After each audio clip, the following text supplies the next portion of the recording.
I want to ask you, you're a very good communicator and you have won many competitions also in club or in area, any level.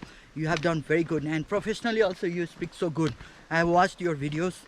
I want to ask you a question. To become very good communicator, what three things would you like to suggest to people to improve on at first step? Okay, so number one, first and foremost, is the organization of your speech. Okay, I would say make sure that it is planned perfect, okay, or as perfect as you can get it. So get as much feedback as you can to make your speech planned and perfect. I know there's some people who go and claim, oh, I'm just going to go in there and wing it. Do not wing a speech, especially if you're looking to get paid for it. That's the worst thing you can do. People are paying you to be a professional. Be a professional, plan that speech out in its entirety. So that's the first thing. The second thing is practice it like your favorite song. So chances are good you're gonna, you know your favorite song inside and out. You know how to like probably even dance to it and whatever. Practice in washroom also.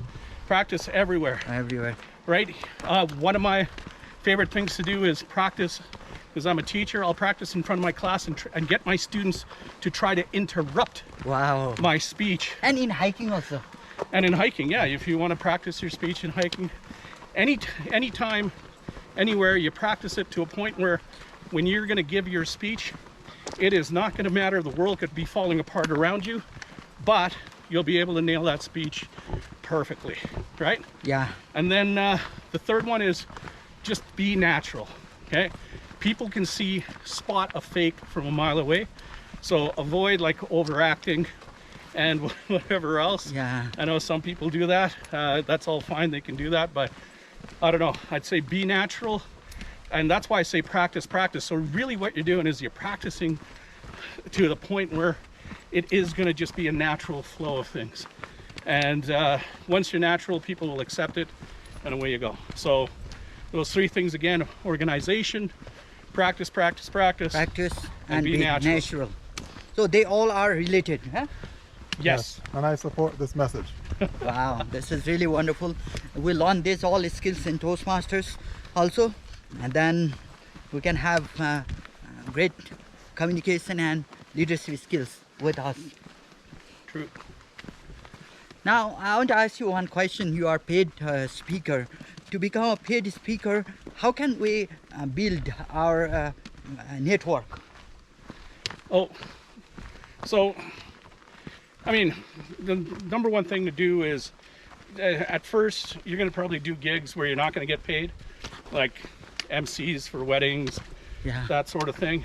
So expose yourself, you mean? Yeah, so just kind of get out there in the public eye, and chances are good you're going to get asked to kind of host things.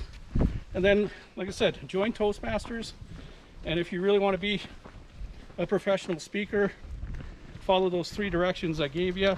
Yeah. And yeah, lo and behold, I was actually asked to do a keynote address for Bow Valley College. So I did that. After I did that keynote address, it was then I got asked to do the TED Talk.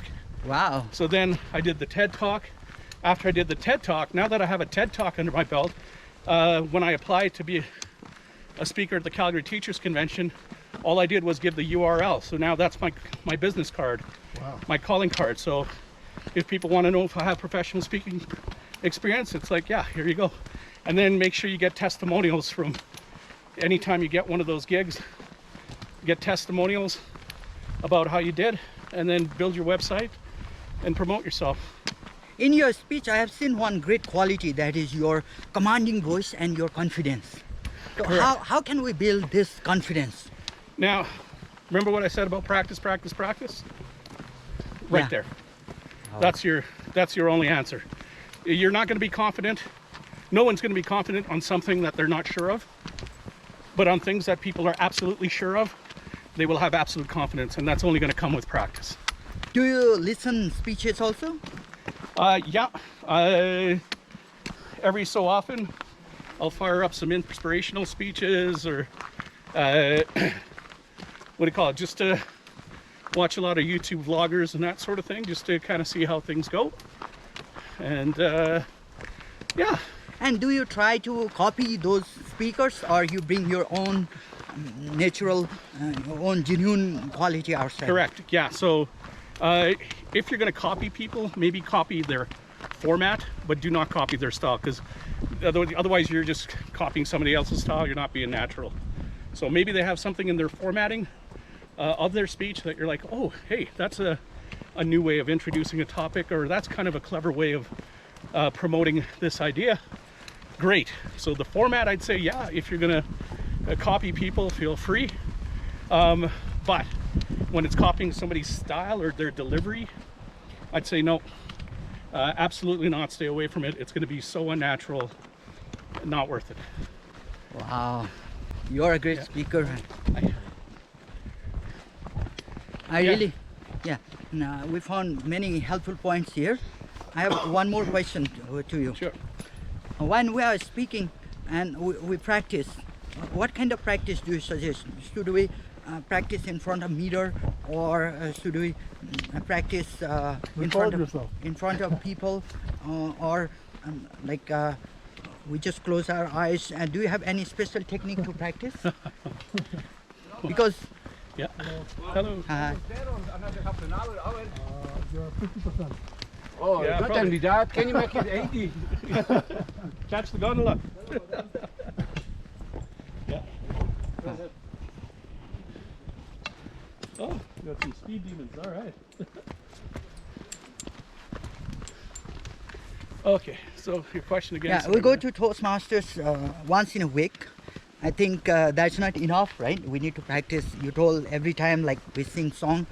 Okay, so just to give you an idea. Yeah, can you give a particular idea, because we feel shy when we practice. Okay, so What here's the thing. When I did my TED Talk, Yeah. okay, when I did my TED Talk, I knew it was going to be in the public eye.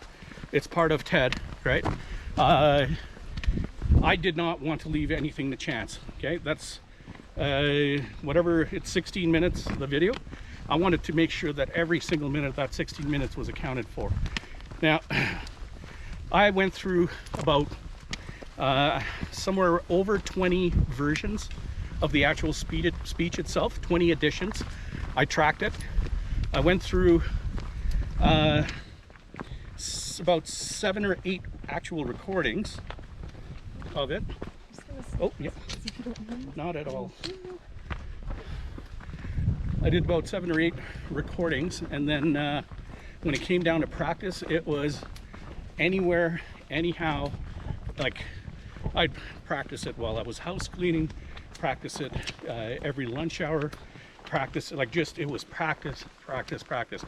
I would say we're talking, not a word of a lie, over the year and a half it took me to build up to that speech, probably minimum 1,000 times. Minimum. Wow, Yeah. that's amazing. Like, I was averaging maybe 7 to 10 times per day doing that speech. So we need to keep on doing it, yeah? Yeah.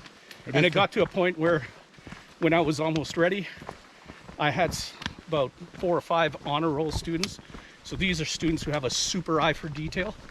And I gave them the exact copy of the script, and I told them to highlight the sections that I messed up on. And I got 4 or 5 copies back, absolutely blank, no highlighted. Wow, So- that's wonderful. Thank you so much for giving tips and techniques to make a strong speech and to develop communication skills. Thank you. Thank you, Madan.